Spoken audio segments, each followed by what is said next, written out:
Hello കൂട്ടുകാരെ, നമ്മുടെ നീലുവിനും ബാലുവിനും ശേഷം പാറമട വീട് ഭരിക്കാൻ വേണ്ടി ആരെത്തുന്നു? നമ്മുടെ ലച്ചുവിന്റെ സ്വന്തം സിദ്ധു എത്തുന്ന ഒരു അടിപൊളി നിമിഷങ്ങളാണ് നമുക്കിനി ഉപ്പുമുളകിൽ കാണുവാൻ സാധിക്കുന്നത്. അങ്ങനെയാണെങ്കിൽ പൊളിക്കും അല്ലെ? എന്തായാലും ഇന്നത്തെ ഒരു എപ്പിസോഡിൽ നമ്മുടെ കേശു കുറെ ധ്യാനിച്ച് കുറെ കാര്യങ്ങളൊക്കെ നടത്തിയെടുക്കുന്നുണ്ട്. കേശുവിൽ വിശ്വസിച്ച് ഇങ്ങനെ പ്രാർത്ഥിക്കുന്നവരും ഈ ധ്യാനിക്കുന്നവരും ഒക്കെ അവർ വിചാരിക്കുന്ന കാര്യങ്ങളൊക്കെ നടത്തിയെടുക്കുന്നുണ്ട്.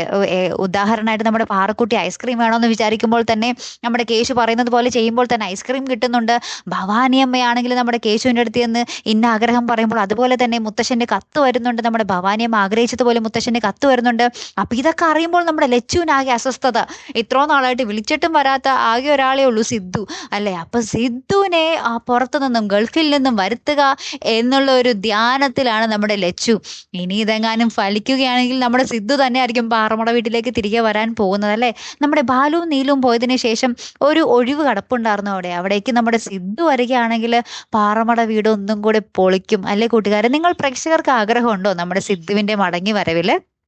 എന്തായാലും നിങ്ങൾക്ക് പ്രതീക്ഷ കൈവിടണ്ട. ഇനി സംവിധായകൻ അങ്ങനത്തെ വല്ല സർപ്രൈസ് നമുക്ക് തന്നാലോ അല്ലേ? കാത്തിരുന്ന് തന്നെ കാണാട്ടോ. അപ്പൊ അടുത്തൊരു വീഡിയോയുമായി വരുന്നത് വരയ്ക്കും ഗുഡ് ബൈ.